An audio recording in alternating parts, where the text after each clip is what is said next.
कहानियूं समाज जे कुलनी किरदारनि मां फुटी निकिरनि थियूं। शेक्सपियर जे लफ़्ज़नि में त दुनिया हिकु स्टेज आहे त इहो जुमिलो को वधाउ न आहे, पर उन स्टेज ते परफॉर्मेंस ॾेखारण में जेकॾहिं को कामयाबु वञे थो त संदसि ज़िंदगी सवलाईअ सां न रुॻो गुज़रे थी, पर ॿियनि इंसाननि लाइ बि संदन असूल तोड़े किरदार रहनुमा बणिजी वञनि था। हिकु कहाणीकार ई आहे जेको माण्हू जे नफ़ीस जज़्बनि, अहसासनि, पीड़ाउनि तोड़े प्यार जे मंज़रनि, मांदकायुनि ऐं महबूबाती हुस्नाकियुनि खे लफ़्ज़नि में जमालियाती ॾेख बणाए थो। पंहिंजे इलाइक़े तर घर खां वेंदे समाजी हड़नी लकावनि ऐं किरदारनि खे ॾेखदार लफ़्ज़नि ऐं पुख़्तगी सां बयानु कंदड़ कहाणीकार खे ई समाज जो नब्ज़ शनास लेखक सॾियो वञे थो। अहिड़नि लेखकनि में ग़ुलाम रब्बानी आगरे जो नालो तमामु मथां सतह ते आहे। संदसि ज़ात आगरो आहे, पर अलमरूफ़ आगरो सॾणु लॻो आहे। आगरे जो जनमु 5 नवंबर 1933 ज़िले नौशरो फ़िरोज़ जे कंडियारे वारे इलाइक़े जे हिकु ॻोठ में उन सां अॻे ई साल थियो जॾहिं चौधरी रहमत अली पाकिस्तान जो नालो तजवीज़ कयो हो। गॾियल हिंदुस्तान में सियासी सूरत हाल अंग्रेज़ सरकार जो राज ख़तमु थियण ते पहुचण वारो ग़ुलाम रब्बानी जे जनम खां अॻु गॾियल हिंदुस्तान जे विरहाङे खे आख़िरी शकिल ॾियण लाइ Simon commission sir John Simon ji अॻुवाणी में हिंदुस्तान पहुतो ऐं सख़्तु एहतजाज खां पोइ संदन बरतानिया ॾांहुं वापसी थी चुकी हुई। नेहरू रिपोर्ट पधरी ऐं उन जे रद्द अमल में क़ाइदे आज़म मोहम्मद अली जनाह जा 14 नुक़्ता बि मंज़र आम ते अची चुका हुआ। कांग्रेस पारां सिविल नाफ़रमानी जी तहरीक में गांधी ऐं जवाहरलाल नेहरू गिरफ़्तार थी चुका हुआ। होॾां क़ाइदे आज़म मोहम्मद अली जनाह पारां बरतानिया जे वज़ीर आज़म खे ख़तनि लिखण जो सिलसिलो बि जारी हो। 2 अलॻि ऐं आज़ादु मुल्क वजूद में अचण वारा हुआ। तॾहिं इहो कंहिं बि न ॼातो हो त कंडियारे जे हिकु ॻोठ में अखियूं खोलींदड़ आगरो साहिबु मुस्तक़बिल में सिंध जे अदब जी पीढ़ रखंदड़ लेखकनि जी कतार में अची बीहंदो ऐं पंहिंजी लिखणियुनि में समाज जा सूर उअं जा उअं बयानु कंदो।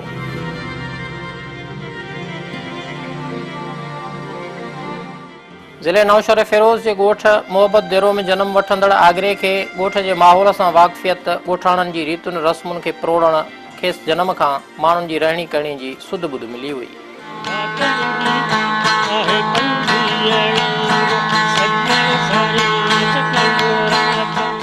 प्राइमरी ऐं सेकेंडरी तालीम ॻोठ में या नौशर फ़िरोज़ जे मदरसे मां हासिलु कयाई, छो त तंडियाड़नि में सिंध में मदरसा ई मुखिया तालीमी इदारा हूंदा हुआ जिन खे यूनिवर्सिटी सतह जी तालीमी इदारनि जहिड़ो रुतबो मिलियल हो।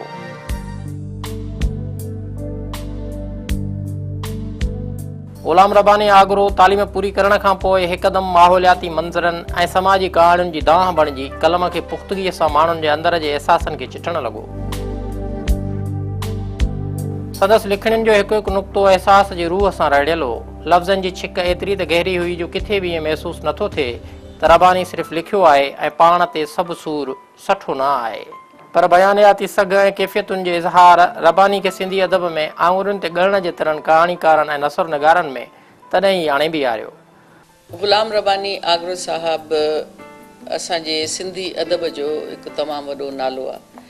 हीअ उन्हनि अदीबनि में उन्हनि जो शुमारु थो थिए जेके जिन खे तव्हां ईअं खणी चओ त सिंधी अदब जी पीढ़ रखण वारा मेमार हुजनि, जिन ईंदड़ पंहिंजे पुठियां ईंदड़ माण्हुनि जे लाइ पंहिंजो रस्ता राहूं खोलियूं ऐं हुननि खे हिकिड़ो नयो असलूब ॾिनो। ग़ुलाम रब्बानी आगरो मनताजूं मंज़िलूं पीढ़ीअ में न पर जवानी में ई हासिलु कयूं। जॾहिं जवान रांदियुनि ऐं ॿियनि मश्ग़लनि में हूंदा आहिनि तॾहिं 20 सालनि जी फूह जवानी में रब्बानी 1953 में पहिरियों अफ़सानो लिखियो, उत्तर ड्राहे उन जा। अफ़साने खे जॾहिं चटाभेटी मरहले में आंदो वियो त जजनि खेसि पहिरियों नंबर ॾिनो। 20 सालनि जी उमिरि में पहिरियों नंबर इनाम खणणु रब्बानी जी ॿोली ऐं मौज़ू ते पुख़्तगी खे ज़ाहिर करे थो त तंडियाड़नि में जॾहिं अञा सिंधी अदब पंहिंजे हाणोकी जदीद ऐं तरक़ी पसंदि अदब जूं मंज़िलूं न माणियूं हुयूं, तॾहिं रब्बानी ऐं कुझु ॿिया न रुॻो सिंधी अदब जी पीढ़ रखी रहिया हुआ, पर सिंध जे माण्हुनि जा अकीचार पंहिंजे लफ़्ज़नि में बयानु करे रहिया हुआ। रब्बानी जुड़तू या हिकुड़ ॿेकुड़ किताबनि जे शौक़ या नाव कमाइण लाइ न लिखियो, पर हुन आम माण्हू थी लिखियो। गोॾ वारो, हिचलो माण्हू, ख़ूबसूरत, धाड़ेल, दुकानदार, इख़बारी, संदसि कहाणियुनि में मुआशिरे जा हड़ई किरदार हुआ। 1953 में पहिरीं कहाणी उत्तर ड्राहे उन जा खां 7 साल पोइ 1960 में अफ़साननि जो मजमूओ आबे हयात नाले किताब पाण ई तरतीब ॾिनाई।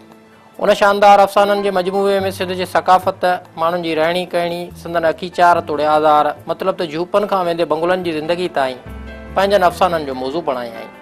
सिंधी अदबी संगत या सिंधी अदब या ग़ुलाम रब्बानी आगरो साहब मरहूम ही टे अहिड़ा कंपोनेंट्स आहिनि जिन सिंध जे बहिराड़े जी ज़िंदगीअ जा जेके बि अक्स हुआ, जेके बि रंगतूं ऐं रानायूं हुयूं, उन्हनि जो हू मुहर्रिक हुयो। किताब आबे हयात खां पोइ ग़ुलाम रब्बानी आगरो सख़्तु महिनत ऐं जाखोड़ खां पोइ 50 जे आख़िरी ॾहाके खां 1970 ताईं पाण खे मोहम्मद इब्राहिम जोए, रशीद भट्टी, सलीम, मौलाना गिरामी, हफ़ीज़ शेख, शेख हयात ऐं तनवीर अब्बासी जहिड़नि लेखकनि जी सफ़ में आणे बीहारियो ऐं साणनि संदसि मेल मुलाक़ातूं बेरोज़ जो मामूल रहियो। रब्बानी जे अफ़साने में वधाउ ऐं मिड़ेई वक़्तु टपाइण वारो ख़्यालु न आहे, पर हर लफ़्ज़ तोड़े सिट किरदार सां कमिटमेंट जी अकासी आहे। जेकॾहिं संदसि किरदारु धाड़ियल आहे त तशबीहूं ऐं बयानी अंदाज़ विधाड़ियल वारो आहे। धाड़ियल जी सूरत ख़ुफ़ाइती बयान जी झलक शीदू धाड़ियल जे रोबदार रूप में परखे सघिजे थी। शीदू धाड़ियल में रब्बानी लिखे थो त शीदू हो बि त पूरो पूरो धाड़ियल, संदसि शिकिल बि हूबहू धाड़ियलनि जहिड़ी हुई। टांडनि जीअं बरंदड़ ॻाढ़ियूं अखियूं, जन मां ॼण त वाह जूं उमाणियूं थी निकितियूं, जन मां शायदि कॾहिं बि कराम भरी नज़र न निकिती हुई। रुक जहिड़ियूं बाहूं जिन में आसमान जे सीने मां तारनि छिनी वठण जी ताक़त समायल हुई। राति जी ऊंदहि में शीदूअ जी कारी चमड़ीअ जे तह सां ढकियल भयानक सूरत ईअं लॻंदी हुई ॼण त कंहिं भूत जो पाछो हुजे। शीदू हींअर पूरो पूरो धाड़ियल हो, इंसानियत जे जिस्म में चिकंदड़ हिकु फट हो। धाड़ियल जो हिकु ख़ौफ़ भरियो रूप उन खां वधि बि छा थी सघंदो। उन जे कहाणी जो मौज़ू सिंध हुई। मिसाल पन ॿोड़ी पाताल में साईं खे चवां आबे हयात फैंटेसी आहे, साहब ज़िंदगी मौत ऐं उनखां अलावा जेके किरदार असांजे सिंध में अचनि था उहे, ऐं ॿी हुनजी शीदू धाड़ियल जेको पर्टिकुलरली जेको सिंध में उन दौर में जेको धाड़ियल कल्चर हो, उन धाड़ियल कल्चर खे हुन उन किरदार खे जॾहिं सोसाइटी धाड़ियल थी करार ॾिए त ग़ुलाम रब्बानी आगरो उन किरदार जा समूरा बोनाफाइड ट्रेस आउट करे उन खे उते थो बीहारे जितां हू मासूमियत जी इर्तिका थिए थी।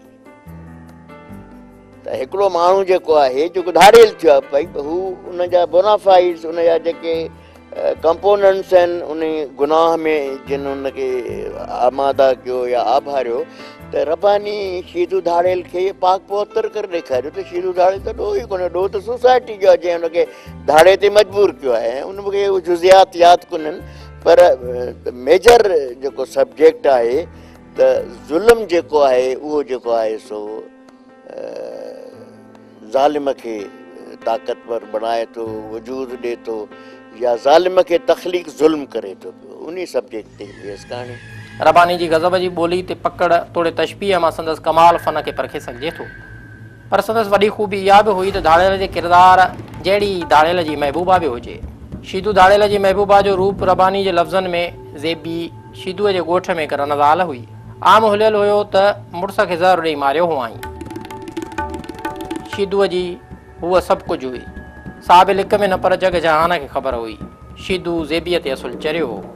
ज़ेबी हुई बि त मूरत सॼे ॻोठ जो नकु हुई। कारियूं कारियूं अखियूं जहिड़ा भंवर, सनड़ा चप, सनड़ो नकु, कपह जे ॿुड़नि जहिड़ा अछा ॻल, सावण जे दरियाह जीअं उभरंदड़ छाती जंहिं ते टिघा कारा वार, ईअं लॻंदा हुआ जीअं सामड़ीअ में दरियाह शाह मथां का कारनि ककरनि जी कारोबार छांइजी वञे।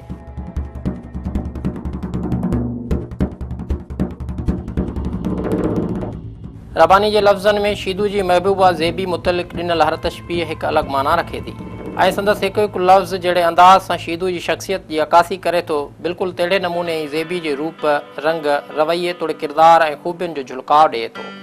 अहिड़े नमूने जॾहिं कहाणी प्यार जी परी मुतलिक़ ख़याली अक्स ॾिसजनि था त संदसि ख़्यालु एतिरो पुख़्तो महसूसु थिए थो ॼण सभु सचु हुजे, ऐं पाण हिकु परी सां गॾु तख़्त ते अखियुनि सां झपींदड़ मंज़र पिंबड़ियुनि जे झूले में लोॾे उॾामे, ऐं तख़्त छिकींदड़ मोरनि जे अखियुनि जा ॻोढ़ा जनाज़ाती माण्हुनि ते जॾहिं पवनि त रहम जी बरसाति थियो पवनि, ॼण सचुपच परी आसमान जी ऊचाइनि तां तख़्त खणी खेसि धरती जो सैर पई कराए। जंड पियो पीजे जंहिंमें पोड़ी औरत पंहिंजो सतु पई लोड़े, पंहिंजे ॿारनि लाइ बुख कटणु केॾी न ॾुखी आहे। सभु मंज़र रब्बानी जी कहाणी प्यार जी परी में पसी सघजनि था, जेका कंहिं बि रीति तशबीह ॿी कहाणी में नथी मिले। जंहिं करे चई सघिजे थो त रब्बानी जी कहाणी में बरजाव न आहे, पर हर कहाणी बयान तोड़े किरदार ऐं रवानी तोड़े रूप जे लिहाज़ खां अलॻि आहे। रब्बानी जी कहाणीअ में तव्हांखे न रुगो कल्चर मिलंदो पर ॿोलीअ जो स्कोप मिलंदो, ॿोलीअ जो उहाव मिलंदो, ॿोलीअ जी रोशनी मिलंदी ऐं किरदार जेके आहिनि से दे आर नॉट आर्टिफिशियल, किरदार उहे हुन मिटीअ मां जुड़ी मथे उथिया आहिनि ऐं उहे तव्हां सां हम कलाम आहिनि। त रब्बानीअ जी जेका कहाणीअ जी मैकेनिज़म आहे, हिकु त उहा उन जा बोनाफाइड्स ऐं उन जी जुज़ियात जेका आहे टोटली सिंध आहे।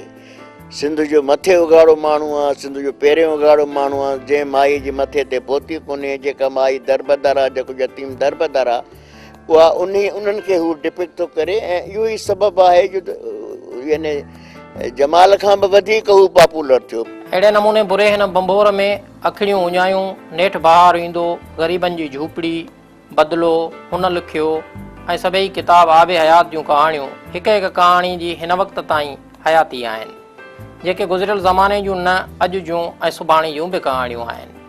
ग़ुलाम रब्बानी आगरो सिर्फ़ु हिकु कहाणीकार, तहक़ीक़ी मक़ाला लिखंदड़ या सिंध जी शख़्सियतुनि ते हिकु तारीख़ी किताब लिखंदड़ लेखक ई न हो, पर हुन वनझुंट जे ज़माने में जॾहिं सिंध में बाहि ॿरी पई हुई, तन ॾींहंनि में न रुॻो पाण लिखियो पर तॾहिं मज़ामती अदब सरजीदड़नि जो बांह ॿेली बि रहियो। जॾहिं कंहिं लेखक खे पुलिस पकिड़े वेंदी हुई त पाण वञी खेनि जेल मां आज़ादु कराईंदो या पूरी राति जे वक़्तु जेल मां ॿाहिरि ऐं ॾींहं जो अदीब जेल में रहंदा हुआ ऐं इहो सभु कुझु रब्बानी जी बदौलत ई हो। तॾहिं ई शेख याद खे ग़ुलाम रब्बानी आगरे लाइ चवणो पइजी वियो त रब्बानी अदबी कारकर्दगी खां सवाइ सिंध जी सूबाई अलहदगी ऐं सिंधी विचोले तबिके जे सियासी शऊर लाइ जेको कमु कयो आहे उन जो मां अखियुनि ॾिठो शाहिदु आहियां।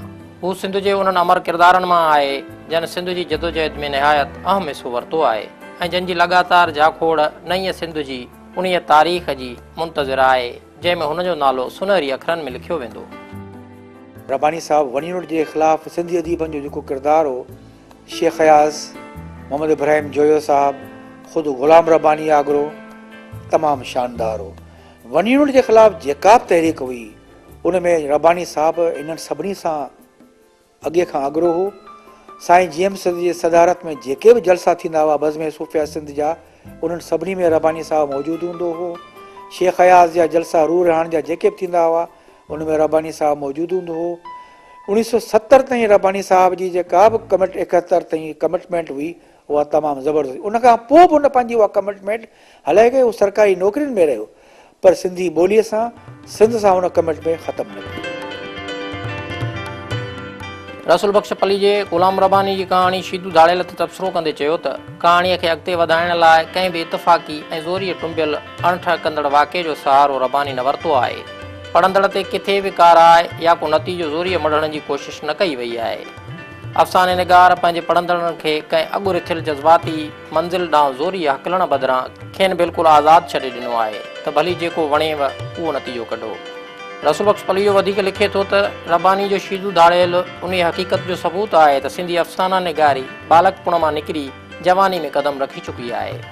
बोर्ड ते लिखियल रब्बानी जे अफ़साने बुरे हिन बंबोर ते रसूल बख़्श पली जो लिखे थो त अफ़साने में बोर्ड जे रांगनि जूं तस्वीरूं दिलि ॾारींदड़ आहिनि। अफ़साने जी शुरूआति तोड़े पिछाड़ीअ जा जुमिला दिलि में खुपी वञनि था।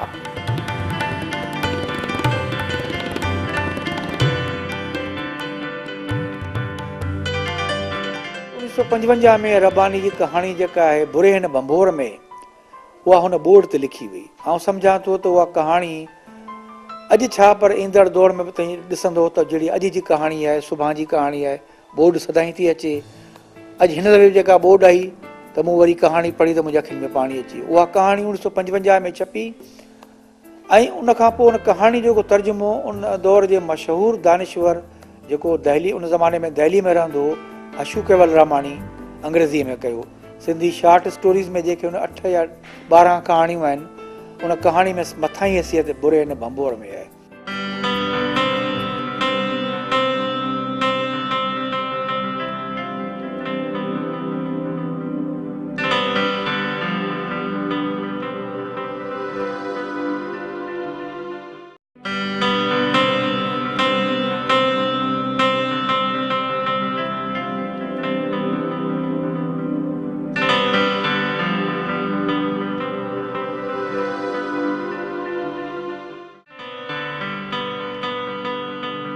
जमाल अबड़ो ग़ुलाम रब्बानी मुतलिक़ लिखे थो त लिखंदड़ जी ज़िंदा दिली ऐं अहसास जो सबूत शीदू दाड़ियल आहे।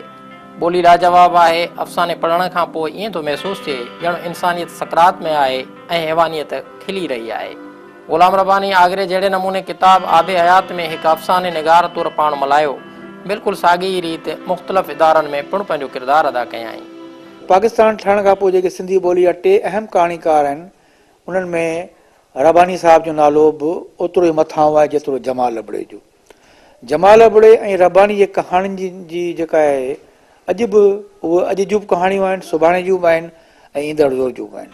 शुरूआती तौरु जॾहिं मोहम्मद इब्राहिम जोयो सिंधी अदबी बोर्ड जो सेक्रेटरी हो, तॾहिं 1957 वारनि ॾियारनि में ग़ुलाम रब्बानी आगरे खे जोयो साहिबु पंहिंजो असिस्टेंट मुक़ररु कयो।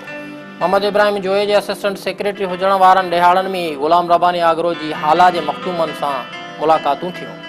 संदसि उथ वेह पीर अली मोहम्मद ऐं हिसामुद्दीन राशिदी सां थी, जंहिंखां तुरत पोइ अकेडमी अदबियात जो चेयरमैन बणिजी वियो। इस्लामाबाद में संदसि रहाइश सिंध जे अदीबनि लाइ ओताक घर बणिजी वई, जितां वेही सिंध ऐं सिंधी अदब लाइ किरदारु अदा कयाई। उनजे आस पास उनजो उथण वेहण जिन माण्हुनि सां हुयो, उन में तमामु वॾा वॾा माण्हू हुया पंहिंजे दौर जा। वॾा यानी पैसे जे लिहाज़ सां वॾा न, उहे बि, पर इल्म, अदब, तारीख़, सियासत, उन सभिनी माण्हुनि सां उनजो उथण वेहण हुयो। मिसाल तौरु पीर हिसामुद्दीन राशिदी, पीर अली मोहम्मद शाह राशिदी, इल्म अदब ऐं उनजे मज़हब जे लिहाज़ सां ॾिसंदो त सिंधी अदबी बोर्ड जो हिकिड़ो सफ़रु हुयो, जंहिंमें उनखे इब्राहिम जोयो साहिबु मिलियो, GM सैयद सां उनजी शनासाई हुई। उनखां अलावा तालिबुल मौला ऐं उनखां पोइ पंहिंजो मौलाना गिरामी, ग़ुलाम मुस्तफ़ा कासमी, हाणे उहे माण्हू हुया जिन सां हुनजो इहो सॼो ज़िंदगीअ जो सफ़रु गुज़रियो आहे। ग़ुलाम रब्बानी आगरो टिमाही अदबियात ऐं मजला तारीख़ और सक़ाफ़त पाकिस्तान जो निगरान एडिटर पिणु रहियो। उन सां गॾोगॾु सिंधी अदबी बोर्ड जे चेयरमैन जी हैसियत में सिंधी, उर्दू ऐं अंग्रेज़ी में 300 खां वधीक इल्मी, अदबी, तारीख़ी तौरु सक़ाफ़ती किताब संदसि निगरानी में छपिया, जिन में सभ खां पहिरियों भेरो क़ुर पाक जो फ़ारसी मां सिंधी में तर्जुमो बि ग़ुलाम रब्बानी आगरे जी कोशिशुनि जो नतीजो हो। सभ खां वॾी जेका रब्बानी साहिब जी जेका शख़्सियत जो जेको निखार थियो, उहो सिंधी अदबी बोर्ड मां थियो। सिंधी अदबी बोर्ड में हुन शुरूआति पंहिंजी गुलफुल रिसाले जी एडिटर जी हैसियत में कई ऐं 1960 जे ॾहाके 58 या हिन खां उन वारे दौर में गुलफुल रिसालो सिंध में जे ॿारनि में हज़ारनि जे तइदाद में छपजंदो हो ऐं हज़ारे ॿार पढ़ंदा हुआ। ख़ुदि मां बि चवंदुसि मुंहिंजी ज़हनी जेका आहे नशो नुमा चइजे या उनजी बुनियादु चइजे, उहो गुलफुल रिसाले मां थी ऐं रब्बानी साहिब जे गुलफुल रिसाले असांखे सिंधी ॿोली सेखारी, सिंधी अदब ॾांहुं माइल कयो। हिकिड़ो तारीख़ी क़ुर मजीद जो नुस्ख़ो जेको 10 सदी हिजरीअ में छपियो, जेको तर्जुमो हुयो 10 सदी जो, उहो पहिरियों हिंद ऐं सिंध में पहिरियों फ़ारसी तर्जुमो हुयो, जेको रब्बानी साहिब जी काविशुनि सां ग़ुलाम मुस्तफ़ा कासमी साहिबु उनखे एडिट कयो ऐं उनजी अहमकारी में छपियो। ग़ुलाम रब्बानी आगरो पाकिस्तान जे तालीमी तौरु अदबी इदारनि जो सरबराह पिणु रहियो, जिन में अकादमी अदबियात पाकिस्तान, सिंधी अदबी बोर्ड, सिंध यूनिवर्सिटी जो पहिरियों pro wise chancellor, member federal public service commission, director क़ौमी तारीख़ी तहक़ीक़ी ऐं सक़ाफ़ती इस्लामाबाद ऐं director Urdu science board Lahore पिणु रहियो। ग़ुलाम रब्बानी आगरे जी अदबी ऐं तालीमी काविशुनि जे नतीजे में खेसि हुकूमत तमग़ाए इम्तियाज़ सां नवाज़ियो, जॾहिं त कयल ख़िदमतुनि जे नतीजे में खेसि कंडियारो जी डिग्री कॉलेज खे साणस नाले सां सलाड़ियो वियो। जॾहिं पाण सदर हो फारूक लगारी, त उन जेके नौशर फैज़ जेके अहम शख़्सियतूं हुयूं उन्हनि खे तमगा ॾिना हुआ, उन में रब्बानी साहिब खे बि उन्हनि तमगो ॾिनो हो। ग़ुलाम रब्बानी आगरे जे मुख़्तलिफ़ इदारनि में ज़िम्मेवारियुनि सबबि संदसि अदबी मसरूफ़ियतनि ते बि ख़ासो असरु पियो, पर पोइ बि वक़्त जी बेआख़ियाई मां वांदकाई वठंदे वक़्त ब वक़्तु सिंधी अदब में किरदारु अदा कंदो रहियो। अफ़साननि जे किताब आबे हयात खां पोइ अंग्रेज़ी, उर्दू ऐं सिंधी में वक़्त ब वक़्तु लिखंदो रहियो ऐं अदब सां पंहिंजो असुली रिश्तो मरण घड़ीअ ताईं सलामत रखियाई। जहिड़ा गुल गुलाब जा किताब सिंधी अदब में क्लासिक किताब जो दर्जो रखे थो, जेको ॿिनि हिसनि ते मुश्तमिल आहे। जहिड़ा गुल गुलाब जा किताब में सिंध जी मुख़्तलिफ़ नाले वारनि शख़्सियतुनि ते आगरे लिखियो आहे। बुनियादी तौर ते रब्बानी साहिब खे हर मौज़ू ते दस्तरस हासिल हुई, इन करे हुन जे नसर में उहो पुख़्तगी ऐं हुई। मिसाल तौरु जेकॾहिं असीं हुन जे किताब जो ज़िक्र था करियूं असीं जहिड़ा गुल गुलाब जा, जंहिंमें हुन मुख़्तलिफ़ शख़्सियतुनि ते किताब ख़ाका लिखिया आहिनि, त उन जे शख़्सियतुनि खे एॾो हुननि ओपन थी वेई लिखियो आहे जो माण्हू भाए थो त बार बार पढ़े। इन खां अलावा बर बहर ऐं पहाड़ जेको हुन टिनि दरवेशनि ते कलंदर शहबाज़ ऐं मुख़्तलिफ़ ते ॿियनि ते बि लिखियो आहे, उहो पढ़णु जहिड़ो आहे। इन साॻे ई तसलसुल खे बरक़रार रखंदे किताब माण्हू शहर बंबोर जा लिखियईं। हिन किताब में मुख़्तलिफ़ शख़्सियतुनि ते जहिड़ी रीति किताब जहिड़ा गुल गुलाब जा में लिखियो अथई, बिल्कुलु साॻी रीति हिन किताब में बि, पर हिन किताब में शख़्सियतूं ॿियूं ऐं उन्हनि शख़्सियतुनि ते तनक़ीदी जाइज़ो पिणु वरितो अथई।